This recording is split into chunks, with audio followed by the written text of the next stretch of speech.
This is The Warrior's Journey, a podcast designed to equip, inspire, and bridge the gap between military members, veterans, their families, and our communities. The Warrior's Journey is an interactive online community where warriors and their families can find resources and encouragement to navigate the unique challenges they face, and presents the message of faith as the path to finding wholeness in everyday life. For questions, resources, and to find ways to get involved, visit thewarriorsjourney.org. Hey everybody, welcome back to the Warrior's Journey podcast, and really excited about today's podcast. Another special guest, as always, Gabe Axtell is with us. Gabe, welcome, man. Thanks for being with us. Thank you. I appreciate it. Well, we're excited because you are a special operations guy. We're going to get into that here in just a minute, talk about your military experience. But, here at the Warrior's Journey, we just try to dive in the podcast to really encourage veterans, military families, military members who are active. And I know that your story today is going to do that very thing in a very powerful way. Recently, at one of our events, it was just great to hear you talk about, what's been happening in your life, what God's been doing in your life, what's been going on with your family.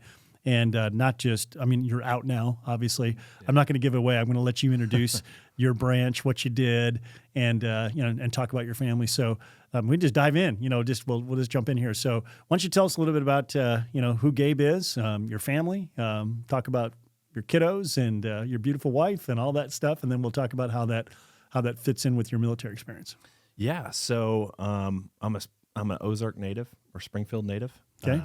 Graduated from Ozark High School. I actually met my wife during high school on MySpace, of all things. I don't know if I can say that. Oh, my word. Wow. How old are you? I'm 35. I'm 35. So wow. Yeah. So she was a junior at Parkview. I was going to say, you were in fifth grade, or I'm kidding. Yeah, I'm kidding. No, I'm kidding. No. So you're both from Springfield. We're both from Springfield. So that's interesting, because that in this area, if you're not from here, and a lot of people who watch this and listen to this aren't necessarily going to understand this, but that's kind of a unicorn. It's hard to find people who actually grew up here.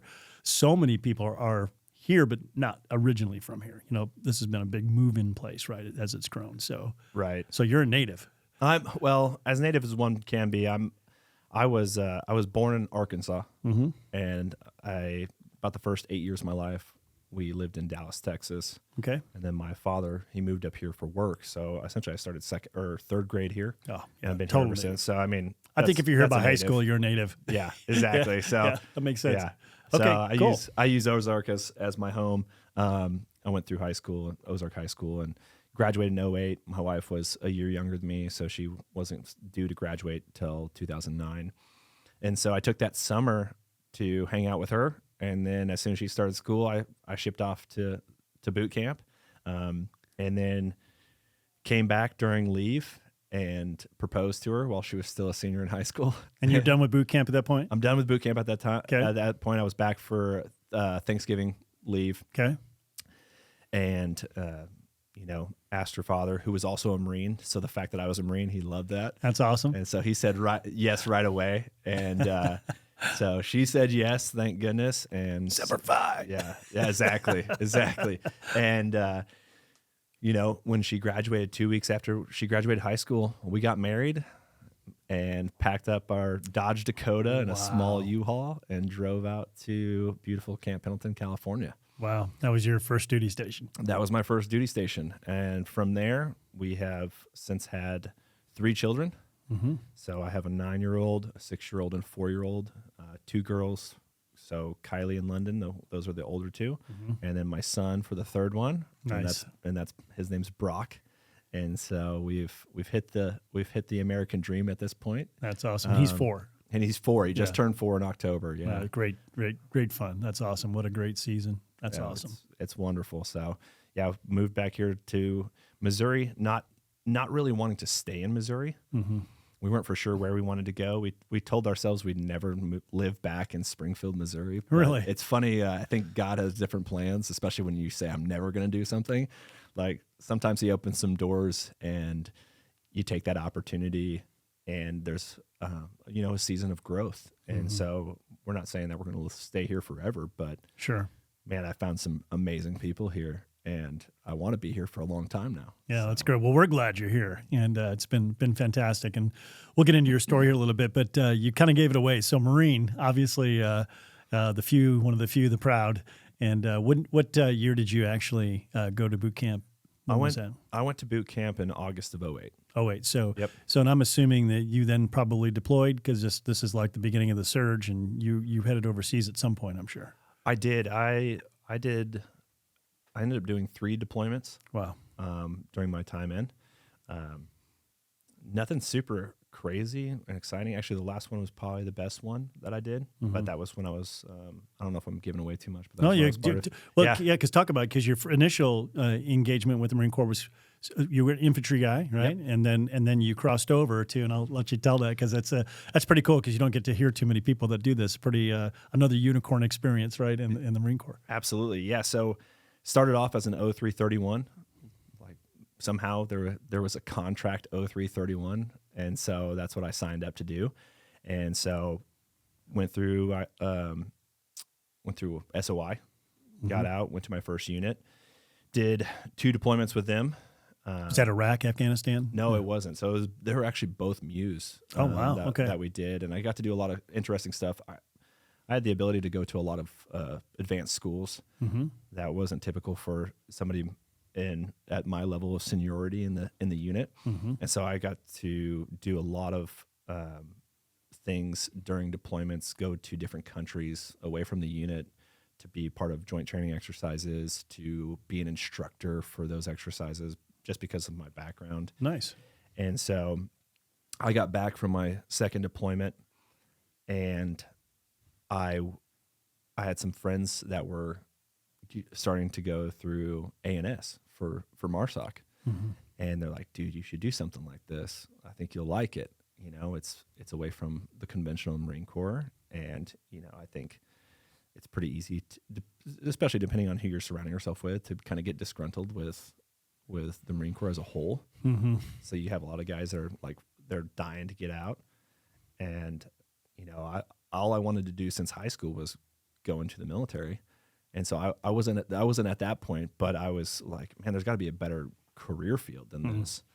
And so that was my plan. I was like, okay, let's do it. So I started training for it, my last deployment. And once I got back, and I made a quick move over to, I got offered a position, or they asked me to come over and be an instructor for the assault climbers and Hearstmaster course at what was at the time SOTG, which is Special Operations Training Group, now EOTG, which is, I don't even know. It was something else. This is at Pendleton still? This is all at Pendleton still. Okay, yeah. So I got to stay at Pendleton for the majority of my career, which is pretty nice. Yeah.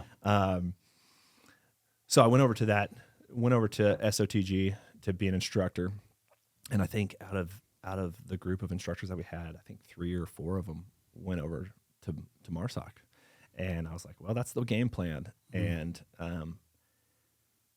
kind of a crazy situation. One day I had some issues and some pains going on, and my wife's like, hey, you should go check it out, because typically you're a very healthy individual. Found out I had cancer. What? I had cancer, yeah. And so I don't know if I know this part of your story. No, this is an interesting part. Yeah. And so my wife, she's sitting there, she's like, man, if he walks out and he's smiling, we're good to go. We'll just leave. If he doesn't, like, something's up. And so I walked out, and she's like, oh man, something's wrong. And so we went to the doctor's office right away, and they were like, you're coming in first thing in the morning, and we're cutting you open, and we're getting that tumor out. Wow. And so I was like, oh man, what is this? How is this going to affect my career? Yeah. So where was the cancer? Yeah, it was say in the nether region. Okay, so, there you go. Yeah, okay, very good. Too explicit about it. Sorry about that. Yeah, no, it's all right. Like I said, we didn't prep for that one. Yeah. Okay, gotcha. So that was an interesting time. They're like, hey, you should go and talk to a fertility specialist, because you may never have kids. In fact, we don't think that you're going to have kids.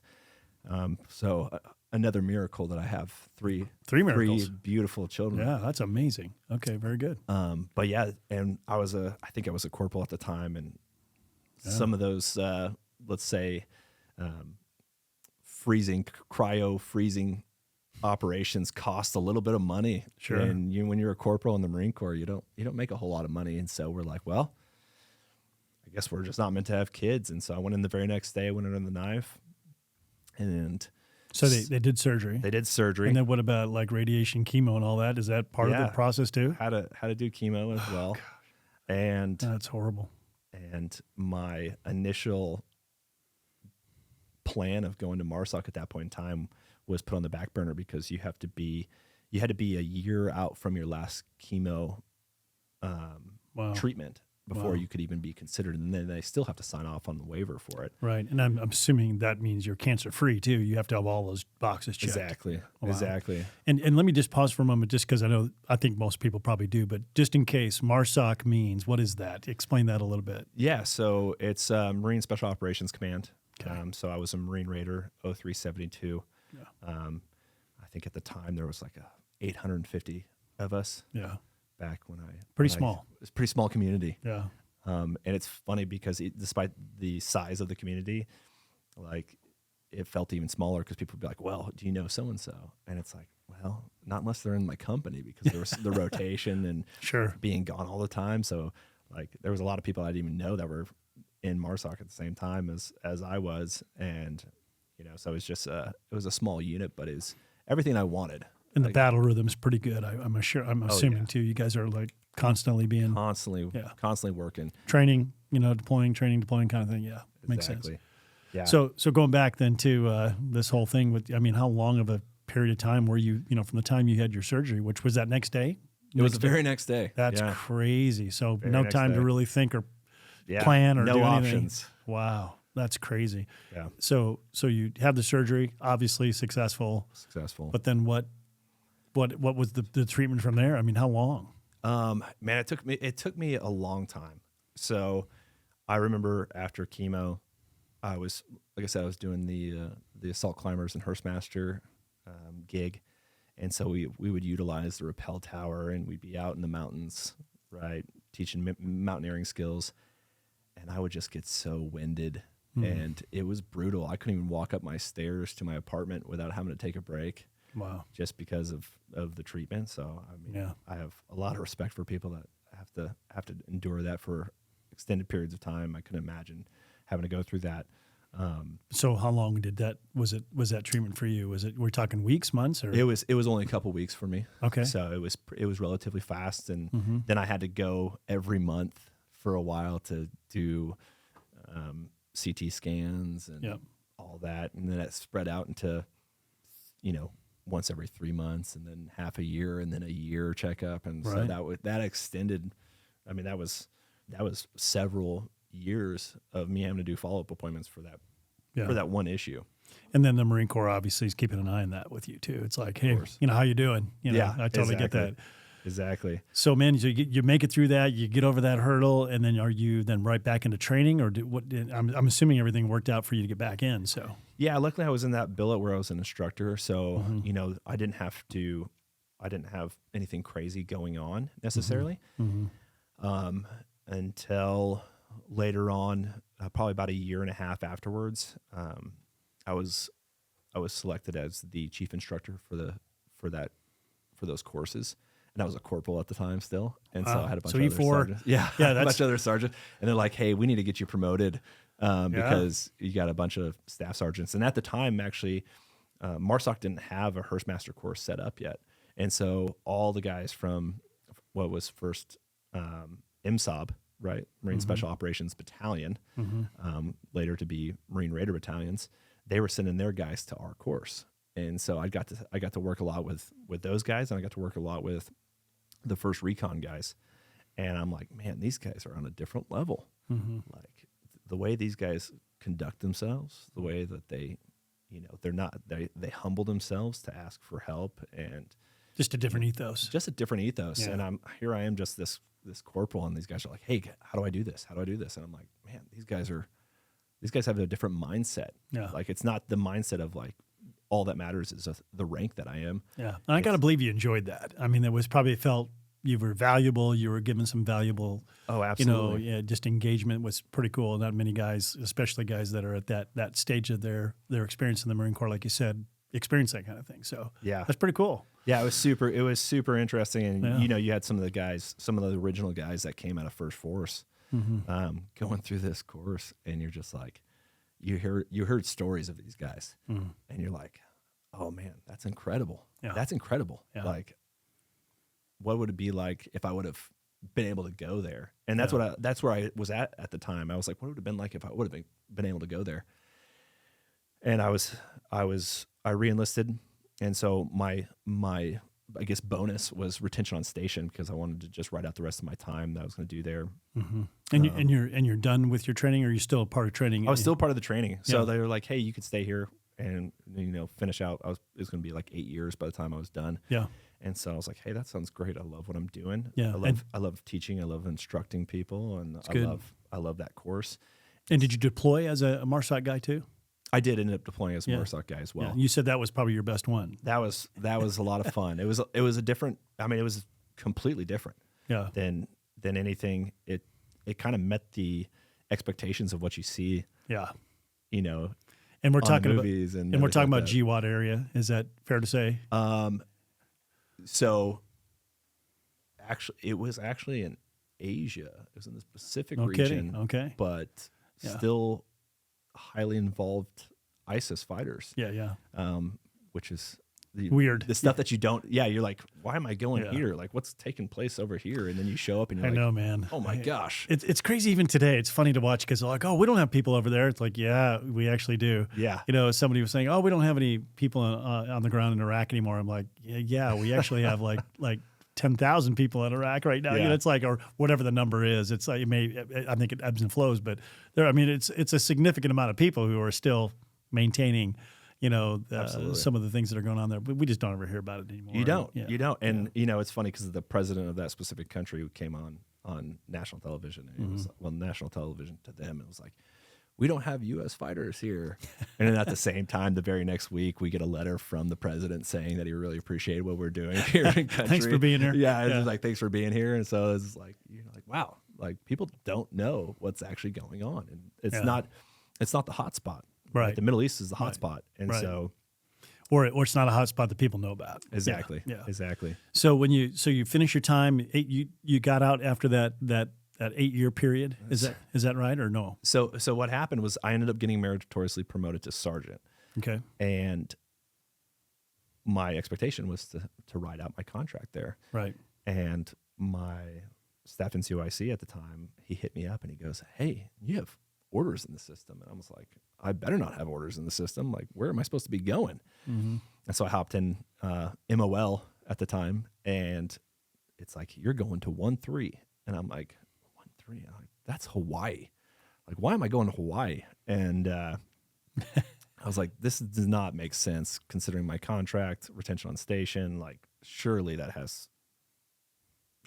trumps it, right? Would you have like a year and a half left, or 2 years or something? I think I had 2 years left. Yeah. So it'd be a pretty small experience. Exactly. Yeah. Exactly. And that's a For company the- too, right? I mean, your wife would be able to go with you. Oh yeah, she'd have to Yeah. go with me. And I called out there and I was like, hey, what deployment are you guys going on next? And they're like, we're going on the 31st MEU. And I was like, I don't think so. Not this guy. This guy's not going. And so at the time, one of the previous students was a MARSOC recruiter. And so I was like, hey, when's the next class? Like, here's the deal. Here's what I'm going through. Like, they cut me orders. I'm supposed to report in January, and I don't want to do it. I'm not going to do it. Yeah. And so I was like, when's the next class? And he's like, January 3rd or something like that for ANS. And I was like, perfect. Sign me up. And so, And you were able to skirt it then. oh, I skirted it. Yeah. I think you're probably the only guy that has ever gotten orders to Hawaii that I've talked to that said, I'm not going. I'm not going. Yeah, no, I didn't want to go. I wanted to ride my time out and Sure. get out and Yeah. be done with it. And I Was your like, wife okay with that? oh yeah, she's like, I don't want to go to Hawaii. Like, Okay. Like, I don't want to move there for 2 years and then Yeah. like, what are you gonna do? You're gonna re-enlist out there, and Right. like, or I'm gonna have to move all my possessions back across the United States again. No, it's just a big deal. You know, And so- and Hawaii's pretty isolated. It is very isolated. Yeah. I've been out there a couple times. So he got me a seat, and so I think at the time it was like October, and so it was like, he's like, are you ready to go? And I tell people after I went, like, I eventually worked my my fitness back up and everything like that, and help being in the mountains definitely helped raise up my red blood cell count and everything like that. So I was back in physical condition, but I don't think anyone's actually prepared to go. Right. Like, don't be so delusional thinking that you're what they're looking for. Right. I just knew, like, this is my only option. Mm-hmm. Like, I'm going to either go there and be successful, or I don't know what's next. And so that was my motivation to be there, was I'm not going to Hawaii. And so it was funny. I was there and I had the first sergeant call me for headquarters company.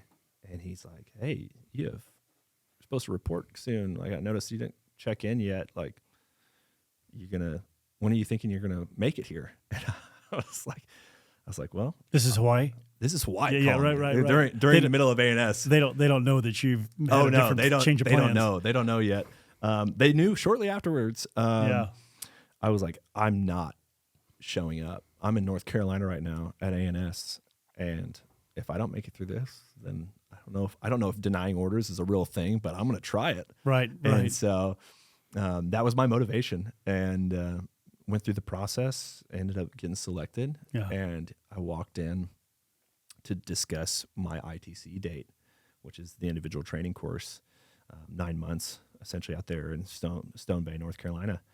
And he goes, Sergeant Axtell, if you only knew the amount of emails that I've gotten about you and the amount of battles I've had to fight for you. You have any idea how much trouble you've caused He's me? like, he's like, you're lucky you got selected. And I'm like, well, that is a good thing. Yeah. So that was my experience getting into MARSOC. And I'm like, well, you know what? Here I go. I signed up for it. It's what I wanted to do back in since 2011. Yeah. And I had been training for, and then I thought I lost the opportunity, but now I'm here. And did you have to extend your time? I didn't. Okay. I had enough time still to go through the training and then re-enlist. Of course, I re-enlisted again. Yeah. And after I said I've never re-enlist, I'm not re-enlisting after this time. So this is your third enlistment. That was going to be my third enlistment. Yeah. And I said I'm done after 8. I said I was done after the first one. Right. Extended to hang out with those guys, and then I was like, well, I'm done after this one. And then that situation came up. And then I went through ITC and realized, man, there's a lot of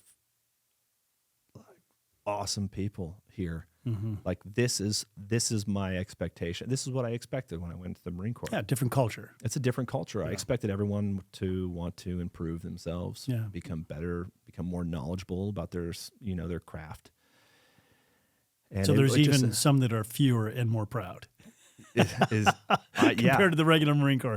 I would say, I mean, don't get it wrong. Like Marine infantry is something to behold, especially, in any kind of assault. Yeah. Like some of the hardest fighters that I've ever seen. But at the same time, whenever it's easier, I'd say easier for everyone to make it through. And I think eventually, as we know, standards have gotten more laxed.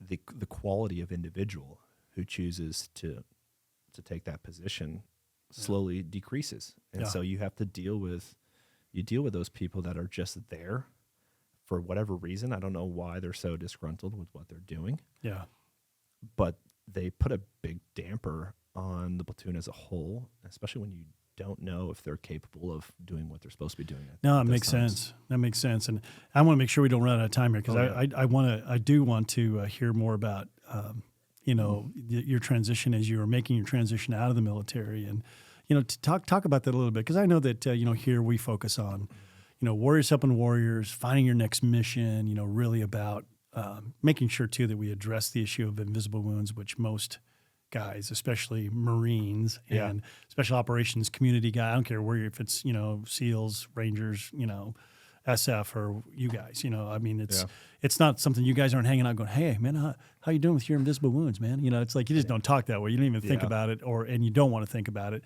But obviously you came to a point in your life where you had to address that issue. And so talk about, what culminated to, I'm not going to use the word crisis, but where you realized that there were issues that you wanted to address. How did that all pan out? Yeah, so I ended up getting hurt, and just to cut it short, I went through 2 years of rehab to try to correct the issues, and they wanted to do another surgery, and I was like, I can't do it. I can't do it anymore. like I've been sitting around for too long. I'm like, what's the other option? And they're like, well, you have a medical record that's about 3 inches thick. So let's see if we can't get you retired. And so that's what they did. I got retired. They med boarded you. They med boarded me. Yeah. And you got military retirement though. Correct. Yeah, that's great. That's a great. Yeah. Yeah, because a lot of times they try to just say, "Hey, we're going to med board you and not give you the retirement portion," And so that's good for you. That's awesome. Yeah. So I was pretty excited at the time, right? I had my 2 daughters at the time, and my first daughter, I spent so much time away that there'd be times where she didn't even know who I was. Yeah, and she'd be like scared to come hang out with me. Yeah, that's a killer. And so it was brutal. And so I was like, oh, this is gonna be great. This will be great for me. So we got out and we moved back here, and I fall into a position as a loan officer of all things for a mortgage company. I was coming back from fishing one day, and I was living with my in-laws in a 3-bedroom, 1.5 bath house with 2 kids and a 7-month pregnant wife. And I'm like, I got to figure something out fast.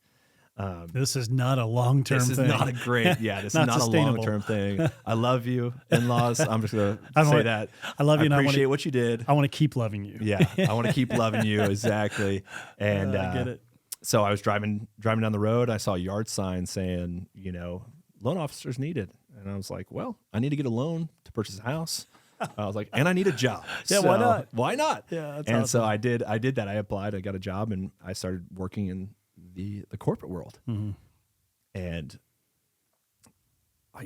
I would say there's a lot of stuff there. I mean, there's such a big difference between the military, especially where I was at, where I finished my career at, and the corporate world.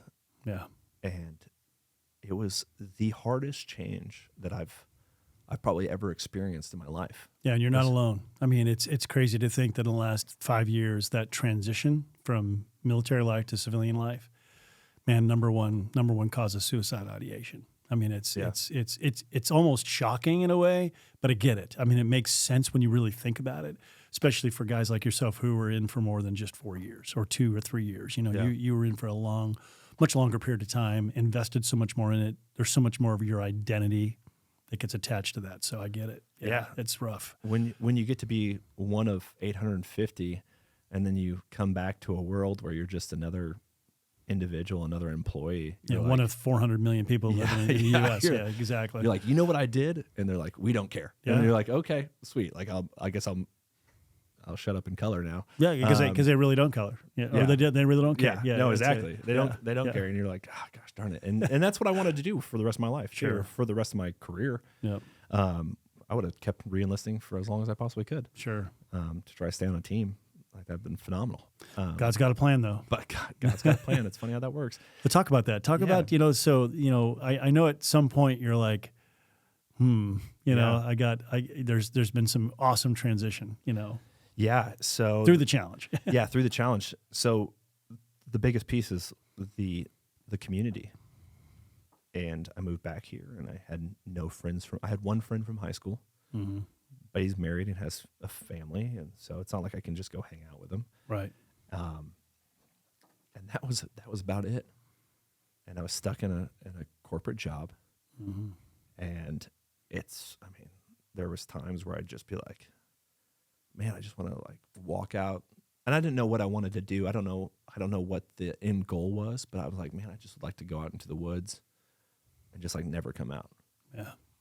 And so it wasn't like you had some dream you couldn't achieve. You didn't know what the dream was. I didn't even have a dream. Yeah. I was just trying to survive. Yep.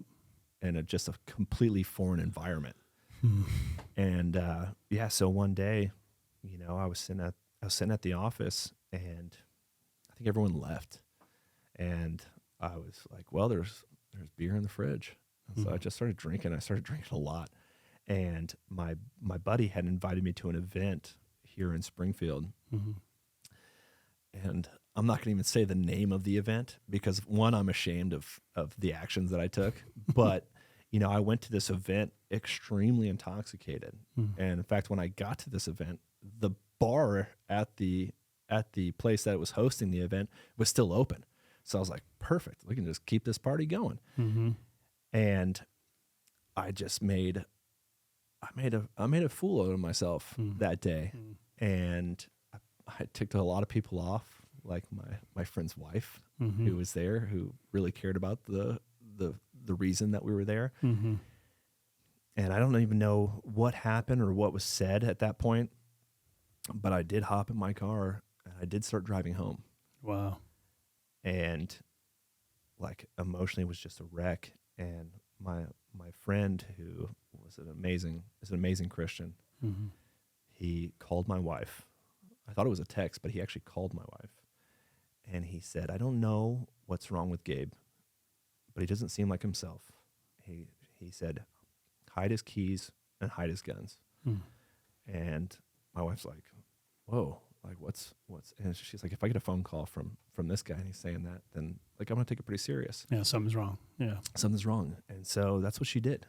And she wasn't even there for this, and the initial arrival, because she was gathering my kids and putting them in the back room because she didn't know what husband was going to show up. Yeah. And I wasn't known for being a nice individual whenever I was drinking, especially heavily. Yeah. And so I walked in to what I thought was an empty house because my wife and kids were in the back room, and I went to my bedroom and I typed in the code for my gun safe, and it was a little drop safe, and I kept my Glock 19 in there, and fell open, and there was nothing in there. And of course, we got to have a backup, so I went to my other safe that I kept. Same thing, typed in the code, nothing in there. And at that point, I just hit the ground. Like, and you had no idea what was going on at that point. I had no idea. Yeah. I had no idea. I knew I was extremely upset. Yeah. I knew that, or I thought that I didn't have a purpose in this life. Like, I'm just a liability to everyone. And did you say you lost a hope? Lost a lot of hope. Like police, because that's, I mean, if we go back to, and not to make this clinical or analytical, but it just seems like that's when you get to that point where, like, what's the point? What's the point? Yeah. Like, I don't enjoy what I'm doing. Yeah. I don't enjoy being here. Yeah. Like, dude, just make it all end. Yeah. And fell to the floor, just started crying. My wife came in. She sat down and she just held me. Eventually I fell asleep, but she stayed there all night watching me, making sure I didn't wake up and do anything stupid. Yeah. And I woke up the next morning, now obviously aware of the night prior, and I looked at my phone and I had a text from the same guy who called Mariah, and he's like, dude, he goes, I don't know what you're going through. He goes, I haven't done the things that you've done. He goes, I love you. And he's like, call this number, please. And that was your number. Awesome. And so my wife wouldn't let me move. My wife wouldn't let me do anything until I called that number. And luckily, she's very stubborn like that. And so I did. I gave you a call that day. Yeah, I remember. Yeah. It's interesting because I've never heard the story that led up to that call like that. So that's pretty cool to hear that and to know that you were still really in the midst of working through that hurdle, you know, in a sense, right? I mean, probably felt better the next day, but still, you knew there was something you had to. Yeah. I remember when we talked, it's like, man, I just got to do something. I got to do something. Yeah. I'm smart enough to know that there's an issue. Yeah. And like, if I don't get the issue resolved, then literally I'll be a liability to everybody else. That's awesome. Yeah. And so I'm like, I'm willing to make that change. Yeah. So good. To humble myself and humble my pride. Just go, hey, I need help. So I'm just going to pause for a minute because I've really tried hard to take these moments, because what you just talked about is extreme vulnerability, right? You're like, I'm going to be vulnerable to grow, which vulnerability is essential to change. Yeah. So reflecting back to, about 5 years ago, we were in Camp Pendleton. I'll tell my Marine story, right?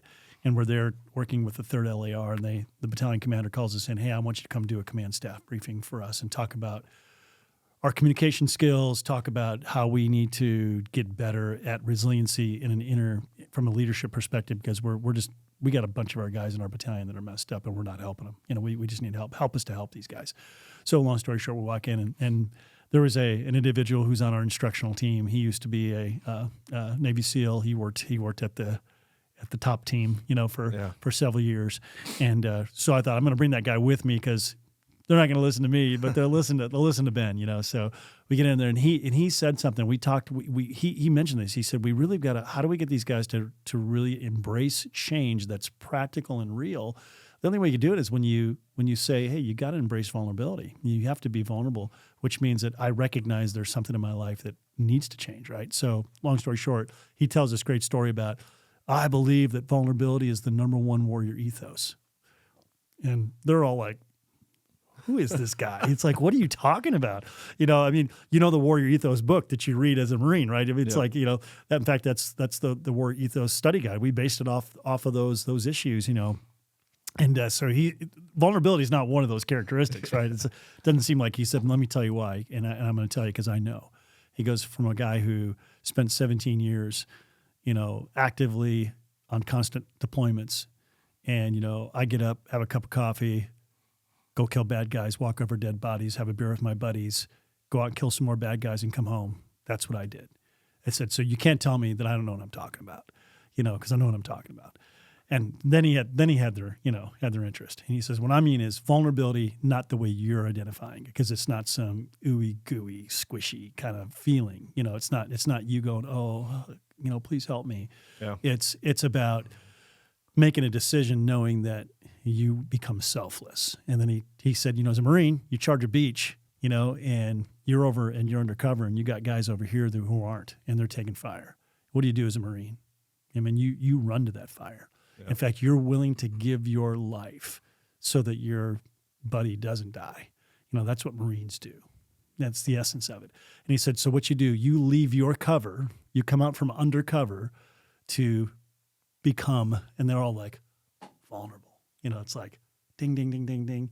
You know, taking that act is the greatest warrior ethos. If that doesn't exist, we have no Marine Corps.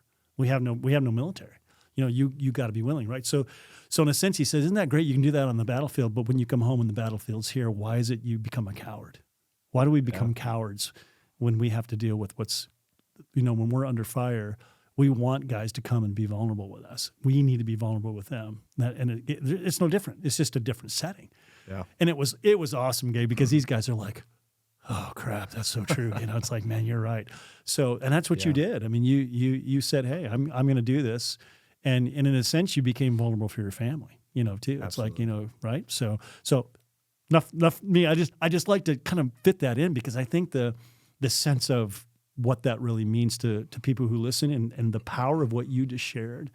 And I really do. I make this my prayer that I hope there's someone or several people who are listening to this going, oh, yeah, you know, and they're going to identify with that because they've been where you've been. So, yeah. And it's not easy. It was tough. Of course. It was tough.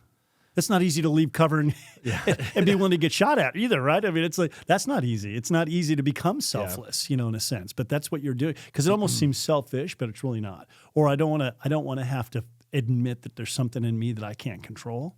Yeah. But you can't. It's a battle that it's raging and you got to have people help you. Yeah. So next steps for you. Then, of course, we talked, and I'll let you tell the rest of the story because it's so much better from your perspective. So, well, that's an interesting. So that segue that you just made was super interesting because obviously I got connected here, and I started, you know, speaking with a connector, right?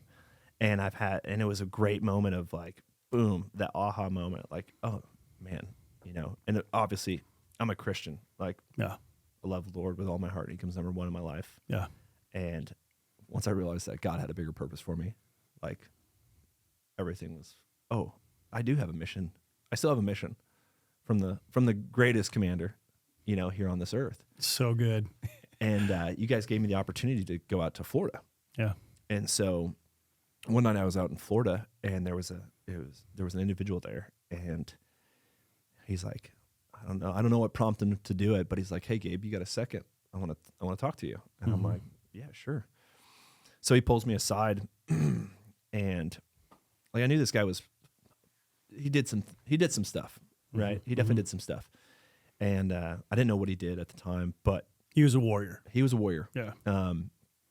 Turns out that he was with DevGru. And he's like, man, he goes, I was a part of DevGru, or I was in the military for 22 years. I did 17 deployments. He goes, I eventually got out, and I went on all these contracting. I took every contracting gig that I could possibly think of taking, and it was never enough. He goes, don't let your past like military experience like dictate or have any weight on who you are as a person or what you've accomplished. Yeah, that whole identity thing is huge. So it's so huge. And I was like, wait, what? Like you were the number one guy, and he was a PJ, and he was a medic, so he was attached to those teams. But he was the number one enlisted guy over there. And he's like, dude, I did all these things. I continued to chase the dream afterwards. He goes, I'm sitting in the same class as you, man. He goes, it doesn't get better. It doesn't get any better with time. It doesn't get any better with more deployments. Yeah. Like it doesn't matter what you have done. Like it's about what your future looks like. You know what's cool about that too? He puts you in front of a guy you couldn't argue with. Oh yeah. and you would know that better than anybody. And isn't that cool how God just divinely appoints those kinds of conversations? And absolutely, because it has to come from somebody. Like obviously there's a lot of people out there, and I respect everything that they've done, but whenever it's the guy at the next level, like the level that you dream of getting to, right, and he's looking down at you and he's going, it'll never be enough, and you're like, oh my gosh. Yeah, so some Air Force guy telling you that, who is a security forces guy, and you're like, yeah, whatever. Which is so good, because I mean that's what we know. We know that if we can get you in front of, and we can get individuals like this, and that's what you're describing is the essence of what we want to keep doing more and more and more of, is how do we create environments where we can put people in a position that are working through stuff like this, like you did, but they can have the kind of conversation that's like, I don't know, maybe the word impactful comes to mind, but I'm thinking benchmark moments, where it becomes formational, not transactional, but a formational moment, where you're like, oh, okay, this is real. God's doing something here. And absolutely. Yeah, that's awesome. That's so awesome. I mean, there was a bunch of like seventh group guys there. Yeah. Just like all these guys that have done all this like incredible work as warriors, and they're all there being vulnerable. Yeah, they're taking fire. And they're all taking fire. And you're like, whoa. You're like, what is going on? And you quickly realize, like, oh man, I'm not the only one. Absolutely. And there's so many more people out there that have already made the steps and have been able to be vulnerable. Yeah. To improve their lives. Yeah. That have reached the top, and they have found that there has to be something more to life than just creating chaos. So good. And a lot of those guys were Christian guys at the time that I was sitting there with, and they're like, yeah, man, God's got a bigger plan for you. And I'm like, well, I don't know what that is, but I'll keep praying about it. Yeah. And, that's what led me to that opportunity to speak in front of all those people at the golf event. Yeah. I was praying on my way to the golf event. That's what I've become part of my daily habits is, Lord, you've aligned something for me today to have an impact in somebody's life. Yeah. I don't know what that is, but help me to be sensitive to when that moment comes. Yeah. And man, that moment got teed up. And I'm using a golf analogy because we're out golfing. Intended. Yeah, no pun intended. And just for context too, so that was just a few weeks ago. So Andrew Chavez, who he's a Greenberg guy, that you work with him. I guess would he be considered your boss? I mean, in a sense, is that fair? Or you a partner or work with you? Yeah, we'll call him my boss. Okay, there you go. So I know he comes to that day and says, "Hey, man, I got something for you. You're gonna share your story here in front of all these guys." And there were 150 people, and you didn't probably expect that. Well. And it was the funny thing is what he didn't even mention it. He just mentioned that he was going to be speaking. Okay. And then I asked him, I was like, what are you speaking about? Right. And then he has his own personal story. Right. That's very, within his family that had a huge impact. And it's one of the statistics. Yeah. And I was like, dude, what about a victory story? Yeah. like, let's hear a win too. Yeah, absolutely. And so he's like, oh man, this is going to be the most epic thing that ever takes place at one of these golf events. And I'm like, well, let's see what happens. Let's see what God does. And so in the morning, it was really funny too, because it was supposed to be in the morning and it just didn't work out timing wise. And I'm reflecting back and going, you know, we and I didn't even, and honestly, I mean, it wasn't even in our agenda. But then Andrew said, hey, you know, what do you think? I'm like, absolutely, this is fantastic. And I didn't know what to expect, but I thought, well, why not? This is the setting for it. And then so it was at the end when everyone was there, because in the morning everyone wasn't there. I mean, we didn't have the whole group there. So it was that perfect moment, and you got up and you shared your story. And again, I know I've said this off camera, you know, many times, but that was definitely the most impactful thing that happened that day, you know, of all the things. And we had a Medal of Honor recipient there. You know, General Brady was there, greeting guys. We had conversations going. But I'm telling you, I have had more people tell me that when Gabe shared his story, you know, it really challenged me. It's making me think. And it's not to give anybody a big head, but it's just a fact that, hey, God's flowing through you in a way that's very significant, you know, and it's just the beginning, you know. So it comes to mind that, you know, what you experienced in the military was definitely all those, was it 10, 12 years? 12 years. Yeah, 12 years. Yep. That was your basic training. Yeah. You know, for the rest of your life, you know, Absolutely. Now what you get to do. And I think if we have that perspective, it does change things. It really does change things. It does. So, man, I know we're kind of running out of time here. So, but we'll have you back. We'll talk more. We can talk more about more stuff, and definitely want to be able to highlight your story moving forward. And grateful for the steps that God has taken in your life. And I know there's more, right? There's more to be discovered, more to be done. And I'm just excited that you're excited about those next steps. And you know, we're going to be here to help you with as much as we can. And you know, you can lean on us in any way, anytime. You know, so. But one thing I really like to do at the end of our times with guests that we come on and say, if you know, we've got bunches of people listening to this, or, you know, maybe they're just at this moment going, okay, next step. What would be one thing you would encourage, whether it's a military person, maybe a dependent, or anybody who's associated with military service or veteran or whatever, what would be one thing you'd want them to know today, you know, before we sign off? Ooh, that's a tough one. Yeah, and I didn't give you that ahead of time. So yeah, definitely put me on the spot. Yeah. And just what comes in your heart based on what we're talking about. Maybe that may be a better way to say that. You know, there's a lot of things that could be said. Mm-hmm. And I've said this before to somebody else who got out of the military and they were struggling. The greatest change in my life was the day that I gave my life to the Lord. Yeah. 100%. Mm. And I stopped, one, listening to the enemy, who's the father of lies. Mm-hmm. And I started reading my Bible and understanding, like, God knows me. Yeah. He loves me. He's got a plan for me. Yeah. He's blessed me with a wife and 3 beautiful children. So good. I get to run a mortgage company here in Springfield. Yeah. Like, he's provided for me.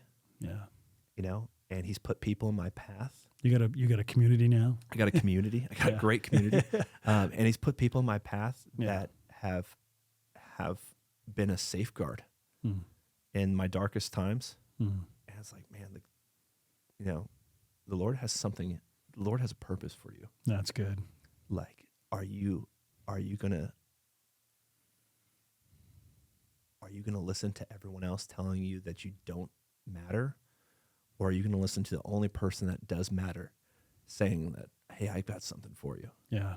Like, the road to get to where, you know, I am right now, it was tough. And it took many months of digging out issues that I had. Yeah. Before that hope came back, right? Or before that hope came back. Sure. And you're still on that road. And I'm still, we'll always be on that road. There'll always be something that I need to work on. There you go. Yeah. I mean, we sit down across from each other, you know, doing some coaching, and I'm like, oh man, that's an area. Yep, I see it. I need to work on that. Yeah. But man, it's amazing what the Lord can do in your life if you just allow him to do that. So good. And then of course, if you don't allow yourself to get to that moment where you're at your breaking point and where you're typing in, you know, the numbers to your safe. or you're looking at the serial number of your gun, like this is like call this organization. Yeah. You guys are here. Or reach out to someone. Reach out to somebody. Yeah. But I mean, but I'm like, if anything, like the Warriors, like the way you guys handled the situation was phenomenal. Yeah. And I'm like, man, I wish I would have known. It wouldn't have come to this head, Right. like where it was at, to get to this point. Yeah. But once again, God had a plan for me, and now I have this amazing testimony where I'm unashamed to tell people, hey, this is where I was at. This is where I'm at now. Yeah. Like, you don't have to live in that isolation, because when you become isolated, that's whenever things start falling apart. And and I love what you said. Let's talk about the victory, and the victory moves on. And so, man, Gabe, thanks, and I just appreciate you, brother, man, and just you. I love the courage that you're sharing, and the example that you're setting here for so many others, and it's I'm excited too to see the transformation that's going to continue the next few months, the next few years, and as you just begin to discover and explore, what it is that God has for you, and I think this is just the beginning, brother. So thank you for your service and sacrifice to our country, first of all, because you put yourself in a position where you experience things that you wouldn't normally do that without that experience. But I'm just grateful now you're going to leverage all that stuff. The stuff that even was tough and challenging, you're leveraging that for growth now. And it's all about that perspective. And so, man, good on you, and excited about it. And we are looking forward, and I appreciate your encouragement to others today too, because we're going to be hearing more about your story as we move forward. So we'll definitely have you back. So. Awesome. Can't wait. Right. I'm always happy to help. Awesome. All right. Well, thanks, man, for all of you who are watching, listening, and man, we just really appreciate you taking time with us, with Gabe here, our special guest, and you're going to be hearing, seeing more of Gabe. Who knows what God's going to have? He may be hosting this show someday. Who knows? So we definitely know you're going to have a very deep part of what the Warriors Journey is doing, as well as other things that God leads you to. And so I'll conclude as we sign off on this too. If you yourself, you just want to talk about this, talk about what you're experiencing, just please go to the Warriors Journey, go to TWJ.org, reach out to us. Really simple. Got the Let's Talk button right there. Pretty simple. Text us.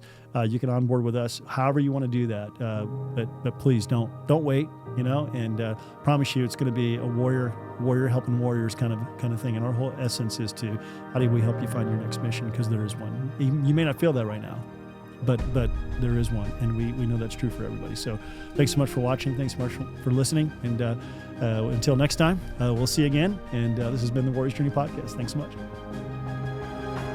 Thank you for listening to the Warriors Journey Podcast. Be sure to leave a review, and to ask questions, give, or get involved, visit TWJ.org today. The Warriors Journey. Warriors helping warriors heal invisible wounds.